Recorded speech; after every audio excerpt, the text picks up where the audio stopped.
Some of his own children told Donald Trump, "Dad, don't do it, don't run." And only two of them turned out today, and they weren't Ivanka and they weren't Donald Trump Jr., to see Trump go ahead anyway. In order to make America great and glorious again, I am tonight announcing my candidacy for President of the United States. Now, Trump is running again, even though he lost his last election against Joe Biden, even though he's blamed for the Republicans failing to win back control of the United States Senate in last week's midterm elections. Many of his key picks actually bombed these candidates who were duds.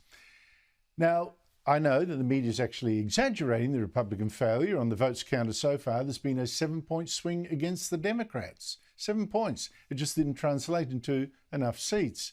But there's no doubt that Trump was embarrassed by the result, as he should be. And Florida Governor Ron DeSantis, not Trump, is now the big new Republican hope after winning his re-election by a massive 20-point margin. And DeSantis would have noticed something was off about Trump's rambling announcement today. Together, we will be taking on the most corrupt forces and entrenched interests imaginable. Our country is in a horrible state. We're in grave trouble. This is not a task for a politician or a conventional candidate. This is a task for a great movement that embodies the courage, confidence, and the spirit of the American people. I was joined earlier by Sky News US correspondent Annelise Nielsen, who was at the Trump mansion in Florida today. Annelise Nielsen, totally no surprise. Donald Trump says he's going to be running for president in 2 years' time. What struck me about this speech, it lasted for more than an hour, was how flat it was. Did it sound that way actually in the room? Yeah, look, Andrew, I've been to a lot of these rallies over the last 2 years. Most recently, we went to the one in Pennsylvania, the last one where he was endorsing Dr. Oz for the Senate, who, of course, didn't end up succeeding. There he went for over 2.5 hours, and you could just see he was in his element. He was hitting all those normal notes that we hear from him, and this was surprisingly flat. We heard when he came in the room, there was the big fanfare. They announced him as the next president of the United States. And then it very much felt like he was just reading off the autocue. And the audience here, these are all his most fervent supporters. We didn't hear any huge amounts of enthusiasm from them. Even at the moment where they announced that he was running for 2024, it almost came as a bit of a surprise because there wasn't that upswell in the room. And I don't quite know what to pin that to. Perhaps he's had advice from advisors about what he needs to be hitting to make sure that he doesn't isolate people, that he's not cast as the extreme candidate again. But it's not quite what we've known from Donald Trump. And if he wants to enliven his base, he's going to have to speak to them like he normally does, because we know from the results from the midterms, he's certainly done enough to isolate more moderate voters. So, yeah, I don't disagree with that assessment at all. From the room, it certainly felt like that. Annelise, one of the reasons I think it felt a bit flat was that it was a casual ramble through hits and memories of when he was a president and what he said to the Chancellor of Germany, Angela Merkel, at one stage, and blah, blah. There wasn't any big rah-rah, and there was an admission in there that, well, the midterm elections had not gone that well. That's true, but don't worry. Americans are going to get angry, going to be angry enough to vote for me in 2 years' time. Here's a grab.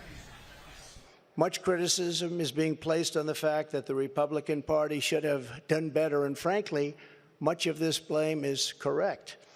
But the citizens of our country have not yet realized the full extent and gravity of the pain our nation is going through, and the total effect of the suffering is just starting to take hold. They don't quite feel it yet, but they will very soon. I have no doubt that by 2024, it will sadly be much worse, and they will see much more clearly what happened and what is happening to our country, and the voting will be much different. 2024.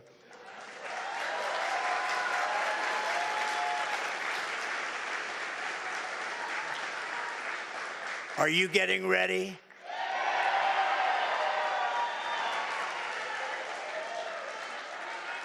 And I am too. I am too. Annelise Nielsen, Donald Trump is clearly trying to be the anger candidate, but I think the anger has drained out of the American electorate. They're a bit tired of it. I wouldn't say that necessarily Americans won't be angry in 2 years. The economy is bad, inflation is bad, there's further risks of conflict overseas, that's all alarming, and energy security is a real problem, and he hit on that note well, and I think that is going to be a consistent theme among Republicans in the lead up to 2024. The question is not what they're mad about, it's who's the person to fix it. And I don't think he's made that case. I don't think that he has what is needed to be the person to answer that call just yet, because there is so much baggage. And what he is reflective of is a very tumultuous time in American history. A lot of people are tired of that. They want to go back to more peace and prosperity, and they want to go back to more calm government. And that is a lot of what Joe Biden offers. And so when you're faced with the prospect of midterms like the American voters were, it was the Republicans who didn't turn out. It was the Democrats who wanted to keep the status quo, keep things calm, that did. And so I think he's probably got some good advisors in there that have read the room right, but I don't think he's necessarily made the case for the strategy to achieve it. Yeah, I think people over drama. Just finally, it seemed to me that he's been advised to take the crazy out of his pitch. Did you hear that in this speech? Absolutely. Yeah, that was pretty much my assessment of it as well. He didn't talk about some of his most inflammatory stuff. For instance, I've listened to him for years talk about abortion, that he is the pro-life president. That won him a lot of support among Catholics, among conservatives across the country. That didn't come up once. I've heard him talk about full-term abortions and how they happen in America, and he's the guy to stop them. Just because Roe v. Wade's been overturned, this doesn't mean it's not a discussion in America. This is still going to a state level. There's still pushes to codify it in DC. He didn't mention it. And then the other aspect to this is he didn't talk about the election being stolen. We all know that he hasn't changed his mind on that. And he is going to make that an issue, but he's not doing it now because he knows that people are a bit fed up with it. One of the flattest things he said was, this election's not about me, it's about you, the American people, and I think that was probably the most disingenuous part of it, because this is very much about the scores he wants to settle, he wants to be vindicated, and I think that's going to be a huge theme to the next 2 years of the campaign. He's going to get into it with Ron DeSantis. They're going to be compared a lot, and I think there is a lot of space for a moderate Republican candidate to come in and take the rest of the oxygen in the room, because that's exactly what Donald Trump did in 2016. When everyone was fighting it out, he came in and ran his own race, and so the script might just get flipped on him.